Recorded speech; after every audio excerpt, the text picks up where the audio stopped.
ಈಗ ಹ್ಮ್. ಒಬ್ಬ ಟೀಚರು ಒಂದು 100 ಜನಕ್ಕೆ ಇದನ್ನ ಮಾಡ್ತಾನೆ, ಬಟ್ ಅದರೊಳಗಡೆ ಒಂದು 10 ಜನ 90 ಔಟ್ ಆಫ್ 90 ತಗೊಳ್ತಾರೆ. ಸೇಮ್ ಟ್ರೈನಿಂಗ್ ಇರುತ್ತೆ, ಬಟ್ ಅದರೊಳಗಡೆ ಕೆಲವೊಂದಿಷ್ಟು ಜನ ಮಾತ್ರ 100ಕ್ಕೆ 100 ತಗೊಳ್ತಾರೆ. ಅಂದ್ರೆ ಏನರ್ಥ, ಅವನು ಹ್ಮ್. ಒಂದಿಷ್ಟು ಪಾಯಿಂಟರ್ಸ್ ಹೇಳಿರ್ತಾನೆ ಟೀಚರು, ಬಟ್ ಅದರೊಳಗಡೆ ಹ್ಮ್. ಕೆಲವೊಂದಿಷ್ಟು ಜನ ತಗೊಂಡು ಅವರು ಅದನ್ನ ಯೂಸ್ ಮಾಡ್ಕೊಳ್ತಾರೆ. ಸೊ ಇದನ್ನ ಒಂದು ಫ್ರೇಮ್ ವರ್ಕ್ ಅಂತ ಯೂಸ್ ಮಾಡ್ಕೊಳ್ಳಿ, ಕಾನ್ಸೆಪ್ಟ್ ಅಂತ ಯೂಸ್ ಮಾಡ್ಕೊಳ್ಳಿ. ನೀವು ಎಲ್ಲೆಲ್ಲಿ ಇದನ್ನ ಹೌದು. ಯೂಸ್ ಮಾಡ್ಕೋಬಹುದು ಅನ್ನೋದನ್ನ ನೀವು ಒಂದು ಕುತ್ಕೊಂಡು ವಿಚಾರ ಮಾಡಿ. ಅಲ್ಲಿ ಅದನ್ನ ಹೌದು. ಸ್ಟಾರ್ಟ್ ಸ್ಲೋ ಆಗಿ ಅಪ್ಲೈ ಮಾಡ್ತಾ ಹೋಗಿ.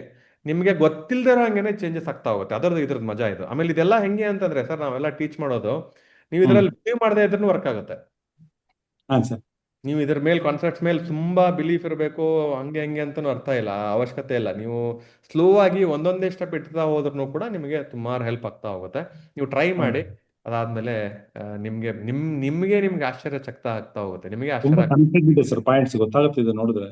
ಹೌದು. ತುಂಬಾ ಶಾರ್ಟ್ ಪೀರಿಯಡ್ ಅಲ್ಲಿ ತುಂಬಾ ಒಳ್ಳೆ ಮೆಸೇಜ್ ಸ್ವಲ್ಪ ಕೊಟ್ರಿ ಸರ್. ಫಾಸ್ಟ್ ಆಗಿ ಹೋದೆ, ಯಾಕೆಂದ್ರೆ ನನಗೆ ಕವರ್ ಮಾಡೋದಿತ್ತು 9 ಪಾಯಿಂಟ್, ಮತ್ತೊಂದು ನೈನ್ ಶಾರ್ಟ್ ಇಂತ ಫೈವ್ಗೆ ಒಂದು ಪಾಯಿಂಟ್ ಸ್ಟಾಪ್ ಇತ್ತು. ತುಂಬಾ ನಾಲೆಡ್ಜಬಲ್ ಪರ್ಸನ್ಸ್ ನಮಗೆ ಪರಿಚಯ ಮಾಡಿಸ್ಕೊಟ್ರು ಸರ್, ತುಂಬಾ ಹೌದೌದು ಖುಷಿ ಹೌದು. ಆಯ್ತು ನಮಗೆ. ಮಾಡ್ಲಿಕ್ಕೆ ಹೋದ್ರೆ ತುಂಬಾ ಕಷ್ಟ ಇದೆ. ಹೇಳಿದೆ, ದೊಡ್ಡ ದೊಡ್ಡ ಸ್ಟಾರ್ ಹೋಟೆಲ್ ಇಂದ ಟ್ರೈನಿಂಗ್ ಕೊಡುತ್ತಾವು. ಇಂಥ ಕಡೆ ಎಲ್ಲ ಹೋಗಿ ನಾವು ಬಂದು ಮೀಟ್ ಮಾಡಿ ಸ್ಟೇ ಆಗ್ಬಿಟ್ಟು ಮಾಡೋದು ತುಂಬಾ ಕಷ್ಟ ಆಗುತ್ತೆ. ಅಂತದನ್ನ ನಮ್ಮನ್ನ ಆನ್ಲೈನ್ ಸರ್ ನಮ್ಮನ್ನ ತಮ್ಮನ್ನ ಪರಿಚಯ ಮಾಡಿಕೊಟ್ಟು ಕೆಲವೊಂದು ವಿಷಯಗಳು ನಮಗೆ ತಿಳಿಸಿದ್ದು ತುಂಬಾ ಆಭಾರಿಯಾಗಿದೆ ಸರ್ ಆ ವಿಷಯಕ್ಕೆ. Thank you sir, thank you very much, and all the best for all of you. Sir, ನಂಗೆ ಸ್ವಲ್ಪ ಹಾರ್ಟ್ ಸ್ಟಾಪ್